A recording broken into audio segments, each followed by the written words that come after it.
చేశారో తెలియదు. అంతకన్నా ముందు ట్రస్ట్ పేరు మీద కాలువలు తీసినామని చెప్పి ఆ కాలువలకి ఎంపీ నిధులు తీసుకున్నట్టు మాకు ప్రూఫ్ అయింది. ఆ పైసలు కూడా 40-50 లక్షలు డ్రా చేసుకున్నట్టు తెలిసింది. వీటన్నిటిని కూడా ఈరోజు మీనాక్షి గారు ఇవ్వడం జరిగింది. మరియు ముఖ్యమంత్రి గారు కూడా ఈరోజు ఇవ్వబోతా ఉన్నాం. ఇప్పుడు గాంధీ భవన్ లో పీసీ ప్రెసిడెంట్ గారు కూడా ఇవ్వబోతా ఉన్నాం. మేము ఒకటే రిక్వెస్ట్ చేసేది కాంగ్రెస్ పార్టీకి, మా అధిష్టానానికి చెప్పుకునేది ఒకటే, అయ్యా పార్టీ నష్టపోతా ఉన్నది, పాలకుర్తి నియోజకవర్గంలో పార్టీని కాపాడనని మేము చేతులెత్తి జోడించుకుంటా ఉన్నాం. ఎందుకంటే కాంగ్రెస్ పార్టీ అధికారంలోకి వచ్చి 47,000 ఓట్ల మెజార్టీ తోటి కాంగ్రెస్ పార్టీని ప్రజలు గెలిపించిండ్రు. అటువంటిది లోకల్ బాడీ ఎలక్షన్ లో 2,000 మెజార్టీ టీఆర్ఎస్ మెజార్టీ వచ్చి చూపెడతా ఉన్నది.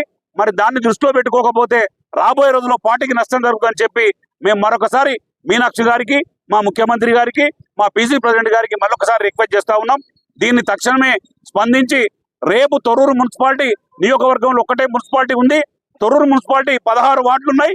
మరి 16 వార్డులలో మేము గనుక బాధ్యత తీసుకోకుండా అధిష్టానం కనుక ఆమె మీద బాధ్యత చెప్తే ఒక్క వార్డు కూడా గెలిచే పరిస్థితి లేదు. మేము ప్రజల్లో ఉండే నాయకులం, నిత్యం ప్రజల్లో ఉంటాం.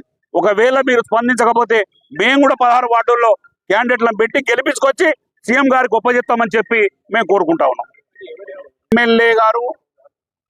ఎమ్మెల్యే గారు ఆమె అమాయకురాలు, ఏం చేయలేదు. షాడో ఎమ్మెల్యే ఝాన్సీ రెడ్డి తోటి ఇబ్బంది జరుగుతూ ఉన్నది.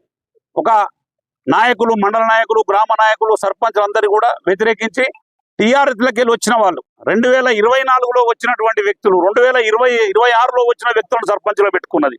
ఈమె కోసం పనిచేసి కష్టపడ్డ వ్యక్తి ఆయన ఊర్లో, ఆమె ఊర్లో చెర్లపాలెం అని చెప్పుకునే వ్యక్తి టీఆర్ఎస్ ను రేపు ఎలక్షన్ గా జాయిన్ తీసుకొని టీఆర్ఎస్ పార్టీ సర్పంచ్ టీఆర్ఎస్ వ్యక్తికి ఇచ్చింది.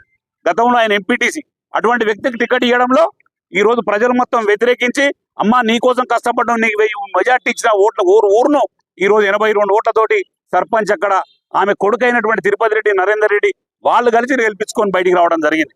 మరి ఇటువంటి ఆమె ప్రవర్తన బాగలేదు కాబట్టి, షాడో విజన్ చేస్తూ ఉన్నది కాబట్టి, ఆమె అవివేకంగా నడుపుతా ఉన్నది కాబట్టి ఆమెకు తెలవాల్సిన బాధ్యత ఉందని చెప్పి మీనాక్షి గారు చెప్పుకోవడం జరిగింది. మీనాక్షి గారు బాగా స్పందించారు. వారికి కూడా మేము కృతజ్ఞతలు చెప్తాను.